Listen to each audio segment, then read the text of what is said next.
अहो कुठे चाललाय? अगं ते कडक उन्हाळा आलाय ना, त्यामुळे चिमण्यांना जरा पाणी टाकून येतो. राहू द्या, सगळ्या चिमण्या माहेरी गेल्यात उन्हाळ्याच्या सुट्ट्यासाठी. चला घरात.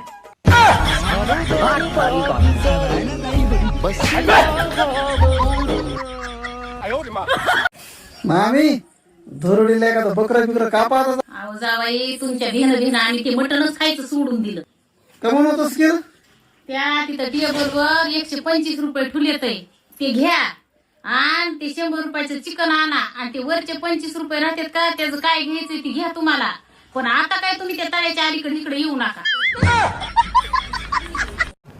अहो तुम्ही मॅगी खाणार आहे का? नाही नाही अय्यो मी तर विसरलेच की, ज्याला डोकं खायची सवय आहे त्यानं मॅगी कशाला खाईल. बरं ते जाऊ दे, तू चहा पिणार का? तुम्हाला माहित नाही का मी चहा पित नाही? होय की, ज्याला रक्त प्यायची सवय आहे त्यानं चहा कशाला पिल.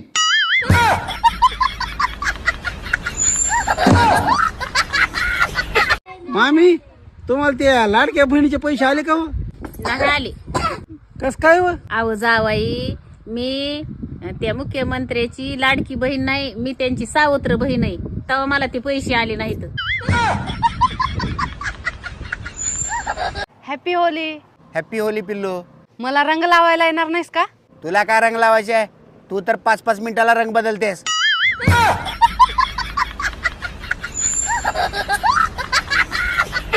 जावायला विचार बरं, जेवायला काय करायचं, खीर करायची का पुरी करायची का काय पनीर करायचं का काय करायचं ती. बरं बरं विचारते आम्ही. हो माझी मम्मी विचारत होती तुम्हाला काय काय खायला करायचंय, पुरी भाजी करायची का ते खीर आणि पुरी करायची का पनीर वगैरे काय करायचंय. मला एवढं भारी खायची सवय ना की ग. त्यांना म्हणाव त्या खोरड्यातला एखादा कोंबडा बघा म्हणाव बापकाल्याला आणि तेव्हाच खास का म्हणाव, घेतो ऍडजस्ट करून. बरं बरं ठीक आहे. किती तुम्ही सज्जन आहे तो, म्हणजे किती चांगले आहे तो. माझ्या आईवडिलांना त्रास देत नाहीत, आपलं कोंबडा कोंबडी बकऱ्यामध्ये ऍडजस्ट करून घेतात. बाई खरंच लय चांगला नवरा भेटलाय गे मला. अगं ते म्हणले तर की मला एवढं भारी भारी न ग एखादा कोंबडा भपकाल्याला कापा म्हणून. लय जावाय हलकट दिसतेत गई. पोहे बनवायचं अवघड नसतंय हो, पोहे भिजवायचं अवघड असतंय. कारण जरा जजमेंट हुकलं की चक्क भात होते.